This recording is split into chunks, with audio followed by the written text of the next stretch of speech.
दोस्तों, आज़ादी का वो समय, अगर हम उसकी बात करें, आज सोशल मीडिया और इस व्हाट्सएप यूनिवर्सिटी की बात छोड़िए, अगर हम तथ्यों और वास्तविकताओं से अपने आप को जोड़ें तो कहीं न कहीं रविंद्र, गांधी, नेहरू, तिलक, अंबेडकर, तमाम लोग उस दौर में नैतिक आग्रह और राष्ट्रीय आंदोलन को गति देने में जिस प्रकार से अपना सेक्रीफाई कर रहे थे, उससे में अद्भुत था और हमें उसका शुक्राना होना चाहिए हमेशा कि आज हम आज़ादी के इस माहौल में और आज़ादी और डेमोक्रेसी में सांस ले पा रहे हैं और अपने अधिकार और तमाम चीज़ों का उपभोग करते हुए बड़े निडर होकर अपनी बात रखने का हमें साहस मिल रहा है। गांधी जी के अनुसार व्यक्ति के आवेगों और संकल्पों द्वारा सामाजिक राजनीतिक परिवर्तन ले आए जा सकते हैं। नेहरू ने कहा था कि मैं व्यक्ति के बारे में बहुत सोचता हूँ, समाज के बारे में कम। नेहरू जी की दृष्टि में यह सोच का अवैज्ञानिक तरीका था। स्वयं नेहरू व्यक्तिवादी थे। रवि बाबू का कहना था कि मनुष्य किसी बाह्य नियमों के अनुसार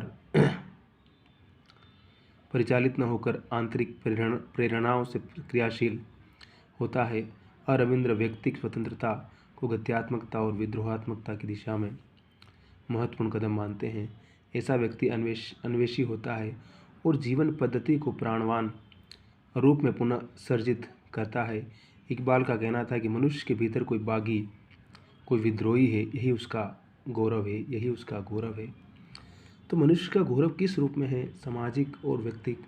अब हम हिंदी के बड़े लेखक अज्ञे को बार बार जब पढ़ते हैं, अज्ञे जी को, तो अज्ञे जी अपने आप को व्यक्तिवादी बोलते हैं और वो कहते हैं कि व्यक्ति और समाज दोनों एक दूसरे से बनते हैं, लेकिन व्यक्ति की पहचान समाज के भीतर होती है। लेकिन जब तक वो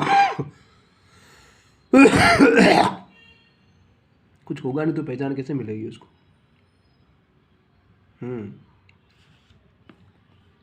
नेहरू जी मार्क्सवाद के अद्वैत, मस्तिष्क और पदार्थ का अभेद, पदार्थ की गत्यात्मकता, वाद विवाद और संवाद के माध्यम से सतत परिवर्तन की द्वंद्वात्मकता को स्वीकार करते हैं।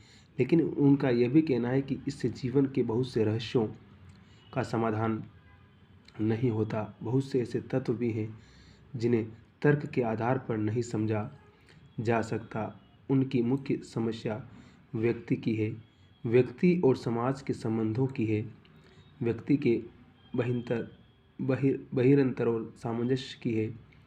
इसमें वैज्ञानिक दृष्टि सहायक कर सकती है, पर सत्य की खोज में वह प्रत्येक अवसर पर उपयोगी नहीं होती। कला और कविता वस्तुनिष्ठ वैज्ञानिक पद्धति द्वारा नहीं समझी जा सकती।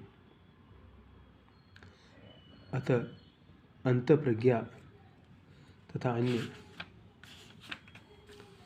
पद्धतियों की उपेक्षा नहीं की जानी चाहिए। विकसित मार्क्सवादी साहित्यिक सिद्धांतों में नेहरू के विचारों का बहुत कुछ समावेश हो चुका है। राष्ट्रीय आंदोलन के उल्लेख का तात्पर्य इतना ही है कि स्वतंत्रतावादी प्रवृत्तियों के समानांतर वहाँ की प्रवृत्तियों को भी रखा जा सके। ये प्रवृत्तियाँ चाहे साहित्यिक हो, राजनीतिक, एक ही ऐतिहासिक प्रक्रिया की उत्पादक है। भाषा शैली की दृष्टि से भी हम बात कर ही चुके हैं। तो हमारे कहने का मतलब है कि ये जो दौर था, इसमें गांधी जी हो चाहे नेहरू जी हो, इन सब के साहित्य में और नेहरू की किताब भारत की खोज, बिंब विधान की दृष्टि से नेहरू का लेखन अत्यंत समृद्ध है इस मामले में भी। तो ये सारी चीज़ें उस दौर में चल रही थी और इसको हम अगर समझेंगे और जितना पढ़ेंगे उतना ही हमें समझ में आएगा। तो चाहे छायावाद का वो दौर हो, कविता का, तो उसके समानांतर जो तमाम राजनीतिज्ञ थे उनका भी संघर्ष था। वो खुद जेल में रहे कई सालों तक। तो ऐसा नहीं कि सब कुछ उन्होंने ऐसे ही आसानी से अर्जित किया, उसके लिए उन्होंने संघर्ष किया, कीमत चुकाई, सेक्रीफाई किया। तो सारी की सारी चीज़ें कहीं ना कहीं सामाजिक उस आंदोलन में भी और सामाजिक जीवन में भी लोगों को प्रेरणा देने के लिए परिलक्षित हो रही थी। तो उसके इम्पोर्टेंस को भी हमें समझने की आवश्यकता है, क्योंकि हम युगबोध को समझ जाएंगे तो उस युग में लिखा जा रहा साहित्य, कला उन सारी चीज़ों को समझने में हमें एक गति मिलेगी, जाहिर सी बात है। शबा खैर, मस्त रहिए।